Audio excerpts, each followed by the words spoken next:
ದಾವೀದನು ತನ್ನ ಜನರನ್ನ ಕರೆದುಕೊಂಡು ಯೆರೂಸಲೇಮಿನಲ್ಲಿದ್ದ ದೇಶದ ಮೂಲ ನಿವಾಸಿಗಳಾದ ಯೆರೂಸಲೇಮಿನ ಮೇಲೆ ದಾಳಿ ಮಾಡ್ಲಿಕ್ಕೆ ಹೋಗ್ತಾ ಇದ್ದಾನೆ. ಇದು ಯಾವಾಗಿನ ಸಮಯ ಅಂದ್ರೆ ಕೇಳಿ, ಇನ್ನು ಇಸ್ರಾಯೇಲ್ ದೇಶವೆಲ್ಲ ಸ್ವಾಸ್ಥ್ಯವಾಗಿಲ್ಲ, ಅವ್ರಿಗಿನ್ನೂ ಸಿಕ್ಕಿಲ್ಲ ಕೈಯಲ್ಲಿ. ದಾವೀದನು ತನ್ನ ಜನರನ್ನೆಲ್ಲ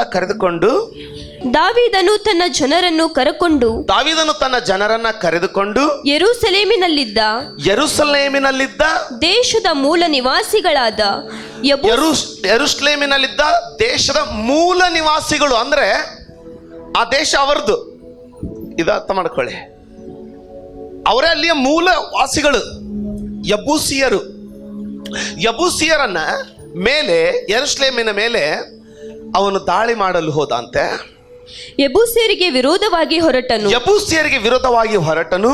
ಅವರು ಇವನು ಒಳಗೆ ಬರಲಾರನೆಂದು ನೆನೆಸಿ ಏನಂತ ನೆನೆಸಿದ್ರಂತೆ ಅವರು? ಒಂದ್ ನಿಮಿಷ ಇಲ್ಲಿ ನಿಂತ್ಕೊಳ್ಳೋಣ. ಯೆರೂಸಲೇಮಿನ ಗೋಡೆ, ಇದು ದಾವೀದನು ಕಟ್ಟಿದಂತ ಗೋಡೆ ಬಗ್ಗೆ ನಾವು ಮಾತಾಡ್ತಾ ಇಲ್ಲ ಈಗ. ಇದು ಯಬೂಸಿಯರು ಅಂದ್ರೆ ಆ ದೇಶದ ಮೂಲ ನಿವಾಸಿಗಳು ಕಟ್ಟಿದಂತ ಗೋಡೆ. ಅದ್ರ ಮೇಲೆ ಅವ್ರಿಗೆ ಎಷ್ಟು ನಂಬಿಕೆ ಅಂದ್ರೆ ಅವ್ರು ಅಂದ್ಕೊಂಡ್ರಂತೆ ನೋಡಿ.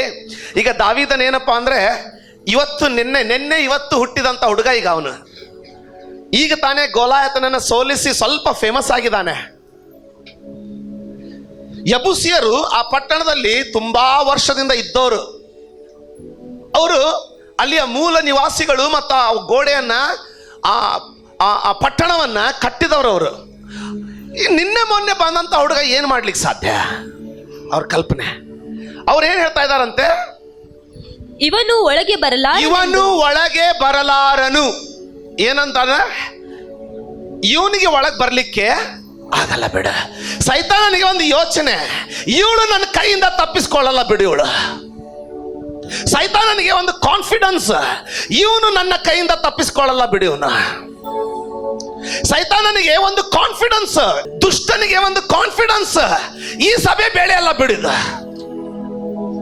ಇವರು ಪಟ್ಟಣ ಗೆದ್ಕೊಳ್ಳಿಕ್ಕೆ ಆಗಲ್ಲ ಬಿಡು. ಅವನಿಗೆ ತುಂಬಾ ಕಾನ್ಫಿಡೆನ್ಸ್, ಇವನ ಕುಟುಂಬ ಬದಲಾಗಲ್ಲ ಬಿಡು.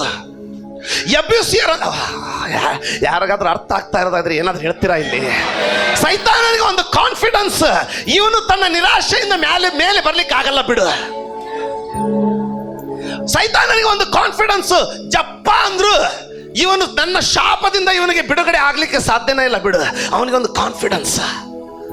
ಯಬೂಸಿಯರು ಯಾಕೆ ಅಂತಂದ್ರೆ ಅವರೇ ಅಲ್ಲಿ ಮೂಲ ನಿವಾಸಿಗಳು ನೋಡಿ.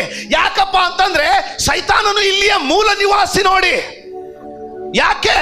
ಯಾಕಪ್ಪ ಅಂದ್ರೆ ಈ ಭೂಮಿಯನ್ನ ಆದಾಮನು ಅವನಿಗೆ ಮಾರಿಬಿಟ್ಟ ದಿನದಿಂದ ಈ ಭೂಮಿ ಮೇಲೆ ತನಗೆ ಮನಸ್ಸಿಗೆ ಬಂದಿದ್ದನ್ನೆಲ್ಲ ಮಾಡ್ತಾ ಇದ್ದಾನ ಆತ. ಯಬೂಸಿಯರಿಗೆ ಒಂದು ಕಾನ್ಫಿಡೆನ್ಸ್, ದಾವೀದನು ಇದರೊಳಗಡೆ ಬರಲಾರನು. ಅದಂದ್ಕೊಂಡ್ಬಿಟ್ಟು ಸುಮ್ಮನೆ ಕೂತ್ಕೊಳ್ಳಿಲ್ಲ ಅವ್ರು. ಏನಂದ್ರಂತೆ? ನೀನು ಒಳಗೆ ಬರಲಾರಿ. ಸೈತಾನ ನಿನ್ ಜೊತೆ ಮಾತಾಡ್ತಾ ಇದ್ದಾನೆ, ನೀನು ಜೀವನದಲ್ಲಿ ಮೇಲೆ ಬರಲ್ಲ ಅಂತ. ನಿನ್ನ ಕಾನ್ಫಿಡೆನ್ಸ್ ಅನ್ನು ಹಾಳು ಮಾಡ್ತಾ ಇದ್ದಾನೆ. ನಿನ್ನ ಮಕ್ಕಳು ಮೇಲೆ ಬರಲ್ಲ ಅಂತ ಅವನು ಇಲ್ಲಿ ನುಡಿತಾನೆ ಮನಸ್ಸಲ್ಲಿ. ಸೈತಾನನಿಗೆ ನಿನ್ನ ಸಭೆಯನ್ನು ನೋಡಿದಾಗ ಒಂದು ಕಾನ್ಫಿಡೆನ್ಸ್, ಇವರಿಷ್ಟೇ, ಇಲ್ಲಿಂದ ಮುಂದೆ ಬರಲ್ಲ, ಇದಕ್ಕಿಂತ ಮೇಲೆ ಹೋಗ್ಲಿಕ್ಕೆ ಆಗಲ್ಲ ಇವರಿಗೆ, ಇವ್ರದಿಷ್ಟೇ. ಅಷ್ಟು ಅಂದ್ಬಿಟ್ಟು ಸುಮ್ಮನೆ ಕೂತ್ಕೊಳ್ಳಲ್ಲ. ಮನೆಗಳಲ್ಲಿ ನುಸುಳ್ತಾನ ಆತ. ನಿನ್ನ ಮನೆಯಲ್ಲಿ ಬರ್ತಾನೆ, ನಿನ್ನ ಮನಸ್ಸಲ್ಲಿ ಬರ್ತಾನೆ, ನಿನ್ನ ಕುಟುಂಬದಲ್ಲಿ ಬರ್ತಾನೆ, ಬಂದು ನುಡಿತಾ ಇದ್ದಾನೆ. ನೀನು ಒಳಗಡೆ ಬರ್ಲಿಕ್ಕೆ ಆಗಲ್ಲ. ಇವತ್ತು ನಾನೇನು ಹಂಚ್ಕೊಳ್ಳಿಕ್ಕೆ ಪ್ರಯತ್ನ ಮಾಡ್ತಾ ಇದ್ದೀನಿ ಅಂತಂದ್ರೆ, ವೈರಿ ನಿನ್ನ ಬಗ್ಗೆ ಏನು ಯೋಚಿಸ್ತಾ ಇದ್ದಾನೆ, ಅವನು ಏನೇ ಯೋಚಿಸ್ಕೊಳ್ಳಿ, ದೇವರು ನಿನ್ನ ಬಗ್ಗೆ ಏನು ಯೋಚಿಸ್ಕೊಳ್ತಾ ಇದ್ದಾನೆ. ತಂದೆ ಆದ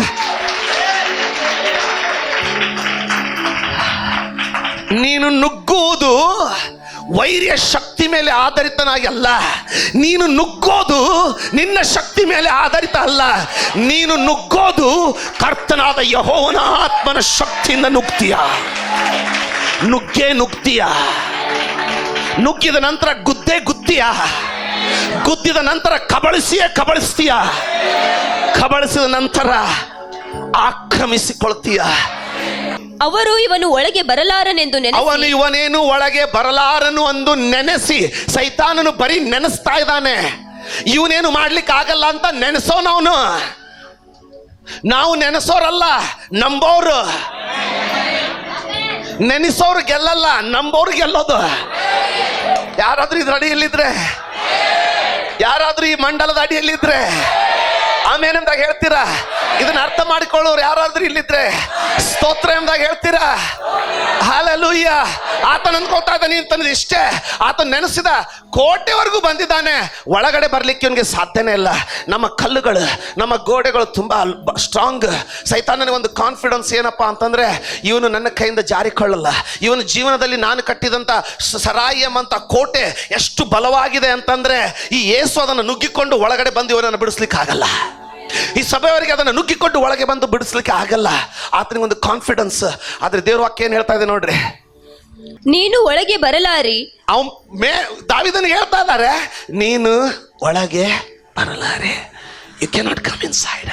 ಸೈತಾನ್ ನುಡಿತಾ ಇದ್ದಾನೆ, ನೀನು ಜೀವನದಲ್ಲಿ ಮೇಲೆ ಬರಲಾರೆ, ನಿನಗೆ ಏಳಿಗೆ ಆಗದ, ನೀನು ಒಳ್ಳೆ ದಿನಗಳನ್ನ ಕಾಣೋದಿಲ್ಲ. ಮುಂದೆ ಕುರುಡರು ಕುಂಟರು ಇವರೇ ನಿನ್ನನ್ನು ಅಟ್ಟಿ ಬಿಡುವರು. ನೀನೇನಾದ್ರೂ ಒಳಗಡೆ ಬರ್ಲಿಕ್ಕೆ ಪ್ರಯತ್ನ ಮಾಡಿದ್ರೆ ನಿನಗೆ ನಾನು ಹೋರಾಡೋದೇ ಬೇಕಾಗಿಲ್ಲ ಅಂತೆ. ಏನ್ ಹೇಳ್ತಾ ಇದ್ದಾನೆ ವೈರಿ? ನನ್ನ ದೇಶದಲ್ಲಿರುವಂತ ಕುರುಡ ಕುಂಟರು ನಿನ್ನನ್ನು ಅಟ್ಟಿ ಬಿಡ್ತಾರೆ. ಎಷ್ಟು ಜನ ಇಲ್ಲಿದ್ದೀರಾ? ವೈರಿಗೆ ಒಂದು ಗ್ಯಾರಂಟಿ, ಅಲ್ಲೇ ನಿನ್ನನ್ನು ಓಡಿಸೋದಕ್ಕಾಗಿ ನನ್ನ ನರಕದಿಂದ ಬರಬೇಕಾಗಿಲ್ಲ. ಒಂದು ಸಣ್ಣ ಸೈತಾನ, ಒಂದು ಸಣ್ಣ ದೆವ್ವ ನಿನ್ನನ್ನು ನಾಶ ಮಾಡಿಬಿಡ್ತದೆ ಅಂತ ಕಾನ್ಫಿಡೆನ್ಸ್ ಅವನಿಗೆ. ಇಲ್ಲಿದ್ದೀರಾ?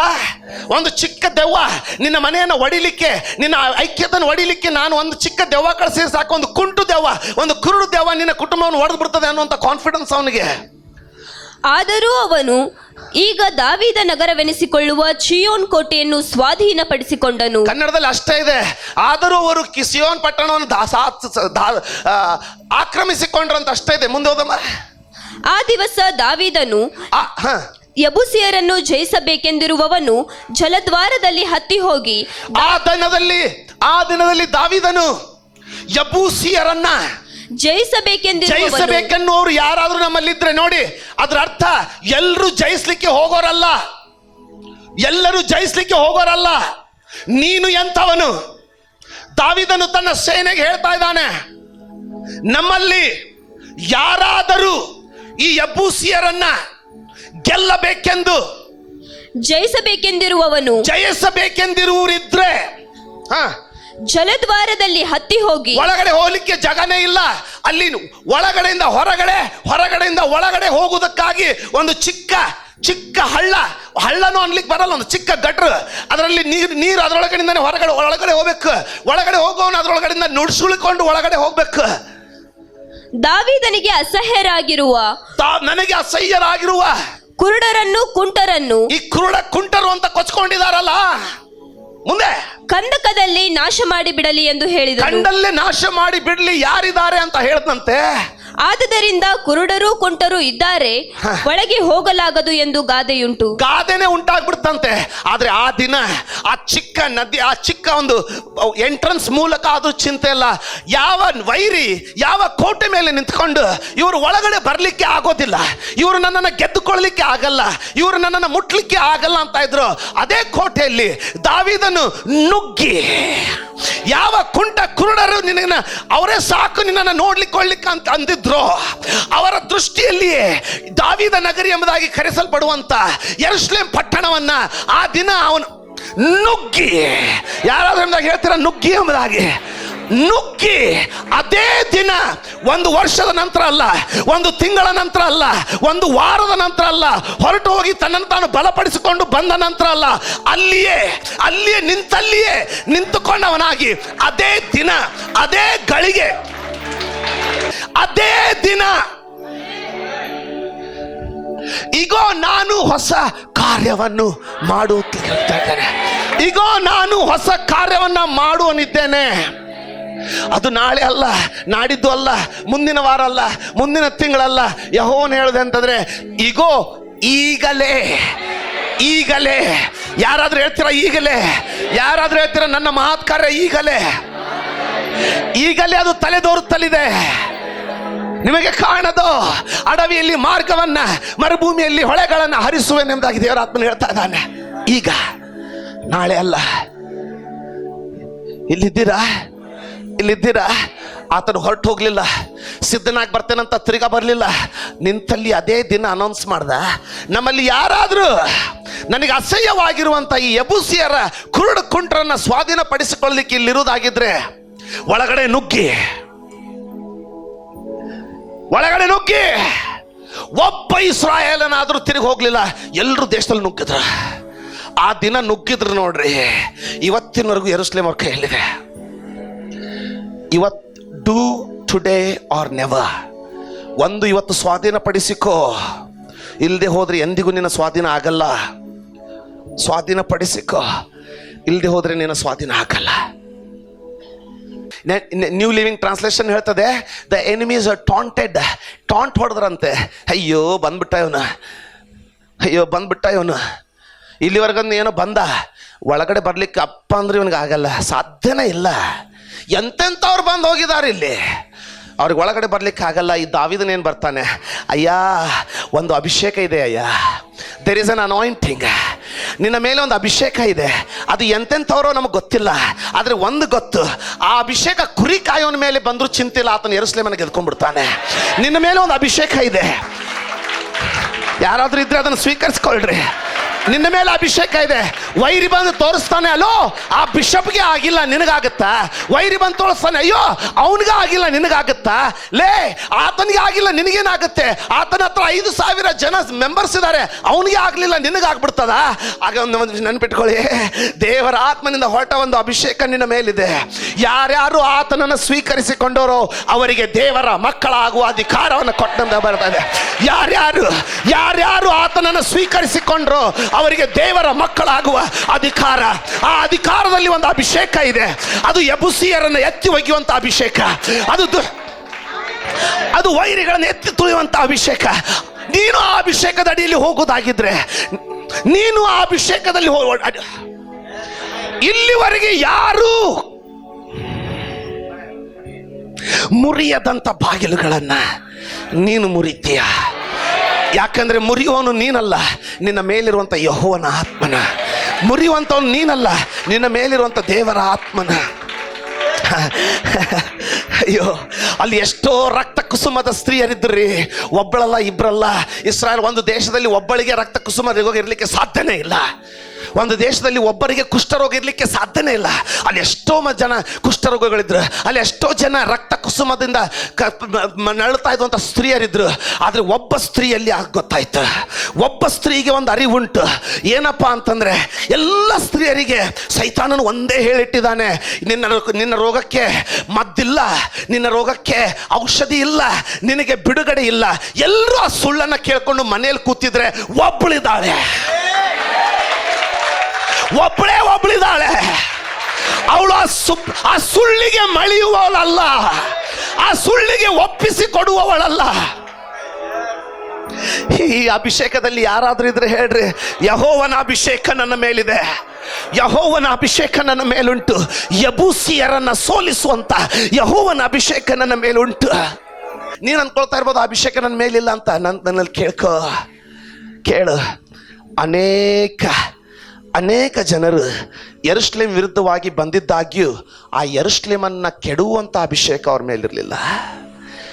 ಆ ಅನುಭವದಲ್ಲಿ ವೈರಿ ಹೇಳ್ತಾ ಇದ್ದಾನೆ, ಹೆಲೋ, ನಿನಗಿಂತ ದಪ್ಪ, ನಿನಗಿಂತ ಎತ್ತರ, ನಿನಗಿಂತ ದೊಡ್ಡ ಸೈನ್ಯವಿರುವಂಥವ್ರು ಎಂತೆಂಥವ್ರೋ ಬಂದು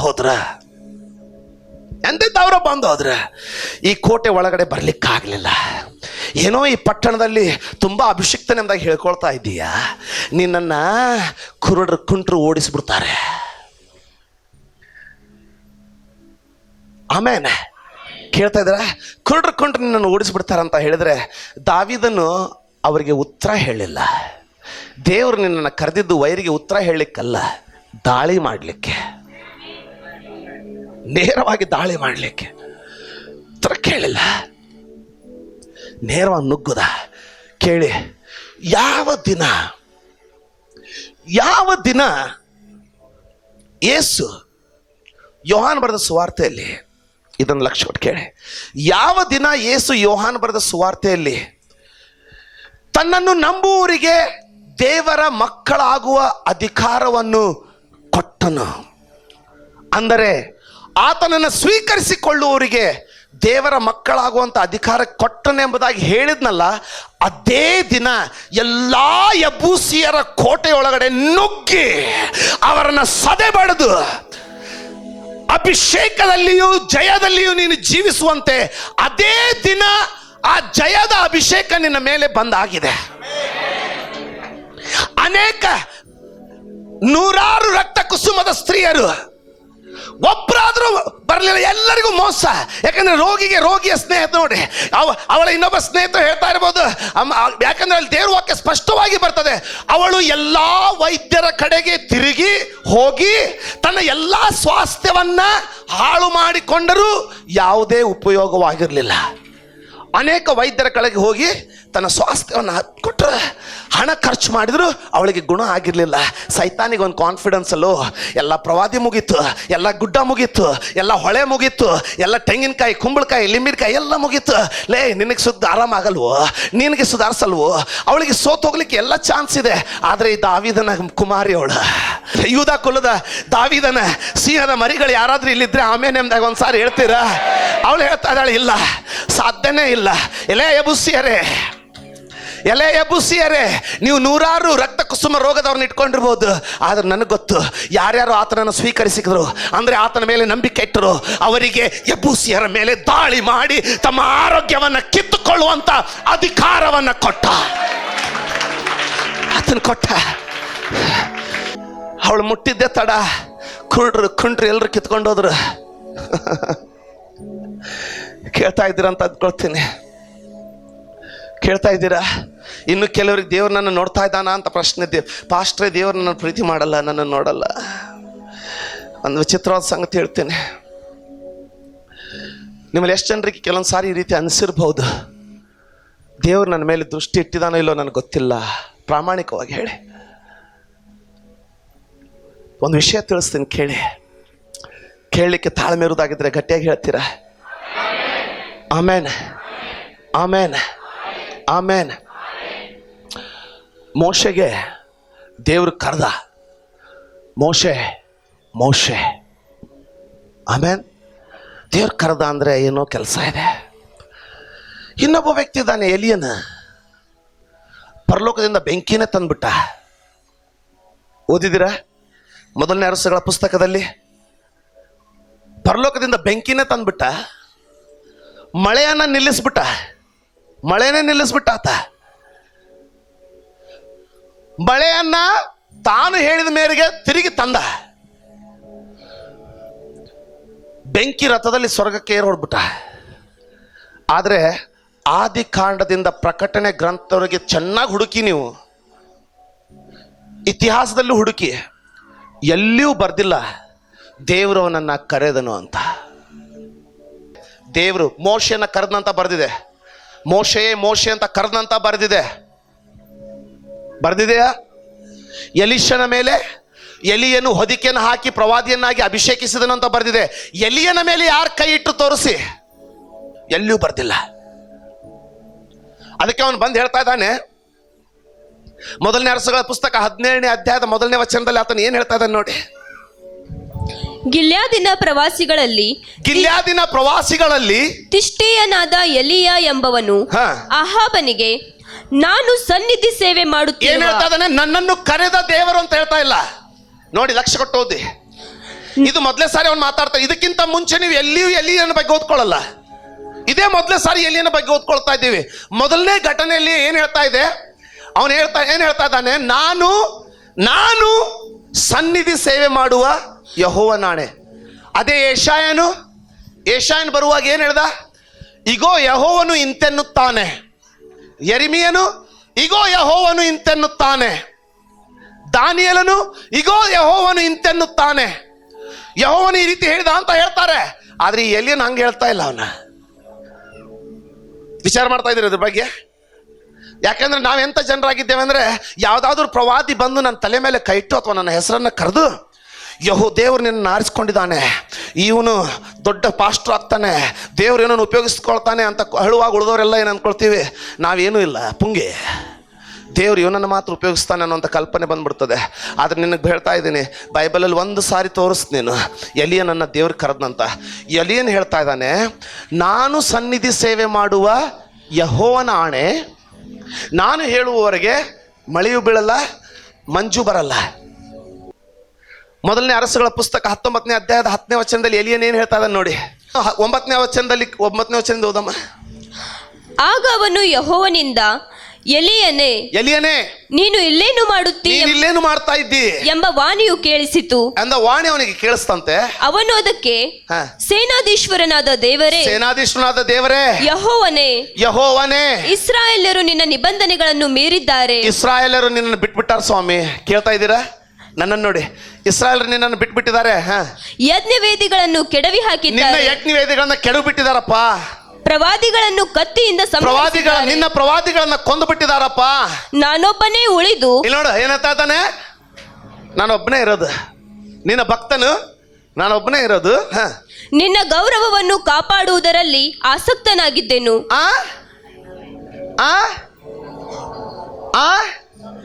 ನಿನ್ನ ಗೌರವವನ್ನ ಕಾಪಾಡುವುದರಲ್ಲಿ ಆಸಕ್ತನು. ದೇವರ ಗೌರವವನ್ನು ಕಾಪಾಡುವುದಕ್ಕಾಗಿ ನಿನಗೇನು ಆತನ ಕರೆಯುವಿಕೆ ಬೇಕಾಗಿಲ್ಲ, ಆಗಲೇ ನಿನ್ನನ್ನು ಕರೆದಾಗಿದೆ. ಏನ್ ಹೇಳ್ತಾ ಇದ್ದಾನೆ? ನಿನ್ನ ಗೌರವವನ್ನು ಕಾಯುವುದಕ್ಕಾಗಿ ನಾನು ಆಸಕ್ತನಾಗಿ ಆತನ ಭಾಷೆ ಅರ್ಥ ಮಾಡಿಕೊಳ್ಳಿ. ನೀನು ಕರೆಯದೇ ಇದ್ರೂ ಚಿಂತೆ ಇಲ್ಲ, ನೀನು ನನ್ನನ್ನು ಕರೀಲಿಲ್ಲ ಅಂದ್ರೂ ಸಹ ನಿನ್ನ ಗೌರವವನ್ನು ಕಾದುಕೊಳ್ಳುವುದಕ್ಕಾಗಿ ನಾನು ನಿನ್ನ ಸನ್ನಿಧಿ ಸೇವೆ ಮಾಡಬೇಕೆಂಬುದಕ್ಕಾಗಿ ಎಲ್ಲವನ್ನ ಬಿಟ್ಟು ನಿನ್ನನ್ನು ಹಿಂಬಾಲಿಸಿದೆ. ನಿನ್ನ ಮೇಲೆ ದೇವರ ಕರೆಯುವಿಕೆ ಇದೆ. ದೇವರ ಆಗ್ಲೇ ನಿನ್ನನ್ನು ಕರೆದಾಗಿದೆ. ಅರ್ಥ ಆಗ್ತದೆ ಅದು? ನಿನ್ನ ಗೌರವನ ಕಾಯೋದಕ್ಕಾಗಿ ಅವರೆಲ್ಲ ಬಿಟ್ಬಿಟ್ಟಿದ್ದಾರೆ. ನಾನೊಬ್ಬನೇ ಆಸಕ್ತನ ಆಗ್ರಹದಿಂದ, ಇಂಗ್ಲಿಷ್ನಲ್ಲಿ ಝೀಲ್ ಅಂತ ಹೇಳಿದೆ, ಐ ಆಮ್ ಝಲಸ್ ಫಾರ್ ಯು, ನಿನಗೋಸ್ಕರ ಆಗ್ರಹ ಉಳ್ಳವನಾಗಿ. ಅಂದರೆ ನಿನ್ನಲ್ಲಿ ಕಿಂಚಿತ್ತಾದರೂ ಕರ್ತನ ಬಗ್ಗೆ ಆಗ್ರಹ ಇರುವುದಾಗಿದ್ರೆ ನಿನ್ನೊಳಗಡೆ ಒಬ್ಬ ಎಲಿಯನ್ನು ಕುದೀತಾ ಇದ್ದಾನೆ ಹೊರಗಡೆ ಬರೋದಕ್ಕಾಗಿ. ನಿನ್ನಲ್ಲಿ ಅರ್ಥ ಆಗ್ತಾ ಇದೆಯಲ್ಲ ಗೊತ್ತಿಲ್ಲ. ಒಂದು ವೇಳೆ ನಿನ್ನಲ್ಲಿ ದೇವರ ಆಲಯ, ದೇವರ ಸನ್ನಿಧಿ, ದೇವರ ಗೌರವ ಅನ್ನುವಂಥ ಸ್ವಲ್ಪವಾದ್ರೂ ನಿನ್ನಲ್ಲಿ ಆಗ್ರಹ ಇರುವುದಾಗಿದ್ರೆ ನಿನ್ನ ಒಳಗಡೆಯಲ್ಲಿ ಎಲ್ಲೋ ಒಬ್ಬ ಎಲಿಯನಿದ್ದಾನೆ. ನಿನ್ನ ಒಳಗಡೆಯಲ್ಲಿ ಎಲ್ಲೋ ಒಬ್ಬ ಪ್ರವಾದಿ ಕುದಿತಾ ಇದ್ದಾನೆ ಹೊರಬರುವುದಕ್ಕಾಗಿ. ಅವನು ಹೇಳಲ್ಲ ದೇವರು ನನ್ನನ್ನು ಹೆಸರಿದು ಕರೀಲಿಲ್ಲ ಅಂತ ಅಲ್ಲಲ್ಲ, ಅವನು ತಾನೇ ಆಸಕ್ತನಾಗಿ ಬರ್ತಾನೆ. ಅರ್ಥ ಆಗ್ತಾ ಇದೆಯಾ? ನಿಮ್ಮನ್ನು ನೋಡುವಾಗ ನಾ ಎಲಿಯರನ್ನು ನೋಡ್ತಾ ಇದ್ದೀನಿ. ನಿಮ್ಮ ದಯವಿಟ್ಟು ವಿಮೋಚನಾ ಕಾಂಡ 33ನೇ ಅಧ್ಯಾಯದ 11ನೇ ವಚನ. ಮನುಷ್ಯರೊಳಗೆ ಒಬ್ಬನು ತನ್ನ ಸ್ನೇಹಿತನೊಡನೆ ಹೇಗೆ ಮಾತಾಡುವನು? ಇಲ್ಲಿ ಒಬ್ಬ ಯವನಸ್ಥ ಇದ್ದಾನೆ ನೋಡಪ್ಪ. ಒಳಗಡೆ ಮೋಶೆ ಕರ್ತನ ಮಂಜೂಷದಲ್ಲಿ, ಗುಡಾರದಲ್ಲಿ ಒಬ್ಬ ಸ್ನೇಹಿತನು ತನ್ನ ಸ್ನೇಹಿತನ ಜೊತೆಗೆ ಮಾತನಾಡುವ ಹಾಗೆ ಮುಖಾಮುಖಿಯಾಗಿ ಮಾತಾಡ್ತಾ ಇದ್ದಂತೆ. ಮುಂದೆ ಬೇಕಾದಮ್ಮ. ತರುವಾಯ ಮೋಶೆ ಪಾಳೆಯಕ್ಕೆ ತಿರುಗಿ ಬರುವನು. ಮಾತನಾಡಿದ ನಂತರ ಮೋಶೆ ಪಾಳೆಯಕ್ಕೆ ತಿರುಗಿ ಬರುವನು. ಆದರೆ ನೂನನ ಮಗನಾದಂತ ಯೆಹೋಶುವನೆಂಬ ಹೆಸರುಳ್ಳ ಯೌವನಸ್ಥನ ಅವನ ಶಿಷ್ಯ ಆ ಡೇರೆಯಲ್ಲೇ ಇದ್ದನು. ಆ ಡೇರೆಯಲ್ಲೇ ಉಳ್ಬಿಟ್ಟ. ಯವನಸ್ಥರಿಗೆ ಎಷ್ಟು ಆಕರ್ಷಣೆಗಳಿರಬಾರ್ದು. ಅವನಿಗೂ ಜೋಕ್ ಬೇಕಲ್ವಾ? ಅವನಿಗೂ ಬೇಡವಾ? ಹಲೋ ಎಲೇ, ಎಲಿಯನನ್ನು ಕೊಂದು ಹಾಕಬೇಡುವೋ. ನಿನ್ನ ಒಳಗಡೆ ಎಲಿಯನಿದ್ದಾನೋ? ನಿನ್ನ ಒಳಗಡೆ ಎಲಿಯ ಇದ್ದಾನೆ. ದೇವರೇನು ಅವನನ್ನು ಎತ್ತಿ ಹೆಸರಿಡಿದು ಕರೀಲಿಲ್ಲ. ಆದರೆ ಅವನು ದೇವರಲ್ಲಿ ಆಸಕ್ತನಾದಾಗ ಎಲಿಯನಾಗಿ ರೂಪುಗೊಂಡ ಅವನು. ಅರ್ಥ ಆಗ್ತಾ ಇದೆಯಾ? ನಿನ್ನೊಳಗಡೆ, ನಾನು ಬರೀ ಯವನಸ್ಥರಿಗೆ ಹೇಳ್ತಾ ಇಲ್ಲ, ಪ್ರತಿಯೊಬ್ಬರಿಗೆ ಹೇಳ್ತಾ ಇದ್ದೀನಿ. ನಿನ್ನೊಳಗಡೆ ಒಬ್ಬ ಎಲಿಯ ಇದ್ದಾನೆ. ನಿನ್ನೊಳಗಡೆ ಒಬ್ಬ ನೂನನ ಮಗನಾದಂಥ ಯೆಹೋಶುವ ಇದ್ದಾನೆ. ಅವನನ್ನು ಕೊಲ್ಬೇಡ. ಒಳಗಡೆ ಇದ್ದಾನೆ, ಅವನನ್ನು ಕೊಲ್ಬೇಡ. ಅವನೇನ್ ಮಾಡ್ತಾ ಇದ್ದಾನೆ? ಮೋಶೆ ಒಳಗಡೆ ಮಹಿಮೆ ಇನ್ನೂ ಸಿಕ್ಕಿಲ್ಲ ಅವನಿಗೆ. ಅಭಿಷೇಕ ಬಂದ ಮೇಲೆ ಎಂತ ಹುಚ್ಚಾದ್ರೂ ಪ್ರಾರ್ಥನೆ ಮಾಡ್ತಾನೆ. ಅಭಿಷೇಕ ಇಲ್ಲದೆ ಇರುವಾಗ ಮೊಣಕಾಲೂರಿ ಪ್ರಾರ್ಥನೆ ಮಾಡು ನೀನು. ಒಳಗಡೆ ಆತನ ಅಭಿಷೇಕದಲ್ಲಿ ಮೋಶೆ ಪ್ರಾರ್ಥನೆ ಮಾಡ್ತಾ ಇದ್ರೆ ಈ ಯವನಸ್ಥನು ಹೊರಗಡೆಯಲ್ಲಿ ಕಾಯ್ತಾ ಇದ್ದಾನೆ. ಕರ್ತನ ಡೇರಿಯಲ್ಲಿದ್ದಾನೆ. ಮೋಶೆ ದೇವರ ಜೊತೆಗೆ ಮಾತನಾಡಿದಂತ ತಿರುಗಿ ಹೋಗ್ಬಿಡ್ತಾನೆ. ಆದ್ರೆ ಯೆಹೋಶುವನ ಮನೆಗೆ ಹೋಗ್ತಾ ಇಲ್ಲ. ದೇವರೇ, ನನ್ನ ಜೊತೆಗೆ ನೀನು ಮಾತಾಡೋದು ಯಾವಾಗ? ಈ ಮಹಿಮೆ ನನಗೆ ಸಿಗೋದು ಯಾವಾಗ? ನಾನು ಈ ರೀತಿ ಮಿನುಗುವುದು ಯಾವಾಗ? ಅಲ್ಲೇನೆ ಕಾಯ್ತಾ ಇದ್ದಾನೆ ಮೋಶೆ. ನಾನು ಅನ್ಕೊಳ್ತೀನಿ, ಎಲಿಯನು ಮೊದಲೇ ಸಾರಿ ದೇವರನ್ನ ಮಾತನ್ನ ದೇವರ ಪರವಾಗಿ ಮಾತಾಡೋದಕ್ಕೆ ಬಂದು ಮಳೆಯನ್ನು ನಿಲ್ಲಿಸಿದಾಗ ನಾನು ಅಂದ್ಕೊಳ್ಳೋದಿಲ್ಲ ದೇವ್ರು ಏನು ಪ್ಲ್ಯಾನ್ ಮಾಡಿದ್ನ, ಅವನಿಗೆ ಬೆಂಕಿಯನ್ನು ಕೊಡ್ಬೇಕಂತ ಗೊತ್ತಿಲ್ಲ ನನಗೆ.